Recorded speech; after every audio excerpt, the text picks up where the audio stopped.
എല്ലാവർക്കും നമസ്കാരം. പുതിയൊരു വീഡിയോയിലേക്ക് എല്ലാ മാന്യ പ്രേക്ഷകർക്കും സ്വാഗതം.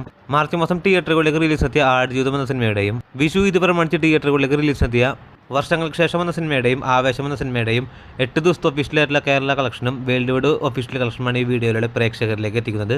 വീഡിയോയിലേക്ക് പോകും മുമ്പ് സിനിമാ ലോകത്തെ ഏറ്റവും പുതിയ ബോക്സ് ഓഫീസ് അപ്ഡേറ്റുകൾക്കായി ഈ ചാനൽ സബ്സ്ക്രൈബ് ചെയ്യേണ്ട കാര്യം പരിഗണിക്കുക. ബ്ലസ്സിയുടെ സംവിധാനത്തിൽ പൃഥ്വിരാജ് സുകുമാരനെ നായകനാക്കി കഴിഞ്ഞ മാർച്ച് മാസം 28-ാം തീയതി തിയേറ്ററുകളിലേക്ക് റിലീസെത്തിയ മലയാളത്തിലെ ഏറ്റവും പുതിയ സർവൈവർ ജോണർ വിഭാഗത്തിൽപ്പെടുന്ന സിനിമയാണല്ലോ ആടുജീവിതം. ഈ വർഷം തിയേറ്ററുകളിലേക്ക് റിലീസെത്തിയ മലയാള സിനിമകളിൽ വെച്ച് മൂന്നാമത്തെ 100 കോടി ക്ലബിൽ കയറിയ സിനിമയായിരുന്നല്ലോ ആടുജീവിതം. നിലവിൽ 22 ദിവസം കേരള ബോക്സ് ഓഫീസിലും വേൾഡ് വൈഡ് ബോക്സ് ഓഫീസിലും പിന്നിടുന്ന ആടുജീവിതം എന്ന സിനിമ 22-ാം ദിവസമായി ഇന്നലെ ചിത്രം കേരള ബോക്സ് ഓഫീസിൽ നിന്ന് മാത്രം 1,05,00,000 രൂപയെന്ന് ഗ്രോസ് കളക്ഷൻ നേടിയിരുന്നത്. അങ്ങനെ 22 ദിവസം കൊണ്ട് കേരള ബോക്സ് ഓഫീസിൽ നിന്ന് മാത്രം ആടുജീവിതം എന്ന സിനിമ 70,65,00,000 എത്തപ്പെട്ടിരിക്കുകയാണ്. പൃഥ്വിരാജിന്റെ കരിയറിൽ തന്നെ ഏറ്റവും വലിയ കേരള ബോക്സ് ഓഫീസ് കളക്ഷനായി ഇതിനോടകം തന്നെ ആടുജീവിതം മാറിയിരിക്കുകയാണ്. അതേസമയം ചിത്രത്തിന്റെ വേൾഡ് വൈഡ് ബോക്സ് ഓഫീസ് അപ്ഡേറ്റിലേക്ക് നോക്കുകയാണെങ്കിൽ ആടുജീവിതം എന്ന സിനിമ വേൾഡ് വൈഡ് ബോക്സ് ഓഫീസിൽ 140 കോടിക്ക് മുകളിൽ രൂപ ഗ്രോസ് കളക്ഷൻ നേടിയിരിക്കുകയാണ്. ഇനി എല്ലാ പ്രേക്ഷകരും വളരെയധികം പ്രതീക്ഷയോടെ കാത്തിരിക്കുന്നത് ആടുജീവിതം എന്ന സിനിമ വേൾഡ് വൈഡ് ബോക്സ് ഓഫീസിൽ 150 കോടിക്ക് മുകളിൽ രൂപ നേടുമോ എന്നറിയാനാണ്. കാത്തിരിക്കൂ ചിത്രത്തിന്റെ ഏറ്റവും പുതിയ ബോക്സ് ഓഫീസ് ഒഫീഷ്യൽ അപ്ഡേറ്റുകൾ അറിയാനായി.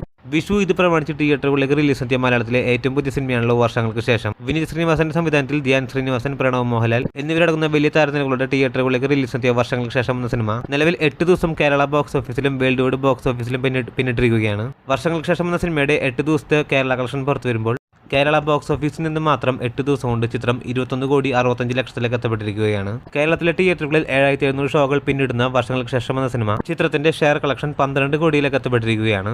കാത്തിരിക്കൂ ചിത്രത്തിന്റെ ഏറ്റവും പുതിയ ബോക്സ് ഓഫീസ് അപ്ഡേറ്റുകൾക്കായി. അടുത്ത സിനിമ വിഷു ഇത് പ്രമാണിച്ച് തിയേറ്ററുകളിലേക്ക് റിലീസെത്തിയ മലയാളത്തിലെ മറ്റൊരു സിനിമയാണല്ലോ ആവേശം. ഫഹദ് ഫാസിലിനെ നായകനാക്കി ജിത്തു മാധവന്റെ സംവിധാനത്തിൽ തിയേറ്ററുകളിലേക്ക് റിലീസെത്തിയ ആവേശം എന്ന സിനിമ നിലവിൽ വിഷു വിന്നറായി കേരള ബോക്സ് ഓഫീസിലും വേൾഡ് വൈഡ് ബോക്സ് ഓഫീസിലും ഗംഭീര കളക്ഷനുമായി മുന്നേറുന്ന ആവേശം എന്ന സിനിമ ചിത്രത്തിന്റെ 8 ദിവസം ഒഫീഷ്യലായിട്ടുള്ള കേരള കളക്ഷൻ പുറത്തു വരുമ്പോൾ 8-ാം ദിവസമായി ഇന്നലെ മാത്രം ചിത്രം കേരള ബോക്സ് ഓഫീസിൽ നിന്ന് 3,24,00,000 രൂപയാണ് ഗ്രോസ് കളക്ഷൻ നേടിയിരിക്കുന്നത്.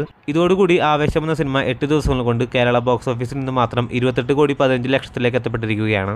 നിലവിൽ വേൾഡ് വൈഡ് ബോക്സ് ഓഫീസിൽ 60 കോടിക്ക് മുകളിൽ രൂപ ഗ്രോസ് കളക്ഷൻ നേടിയ ആവേശം എന്ന സിനിമയുടെ ഏറ്റവും പുതിയ ബോക്സ് ഓഫീസ് അപ്ഡേറ്റുകൾക്കായി പ്രേക്ഷകർ കാത്തിരിക്കൂ.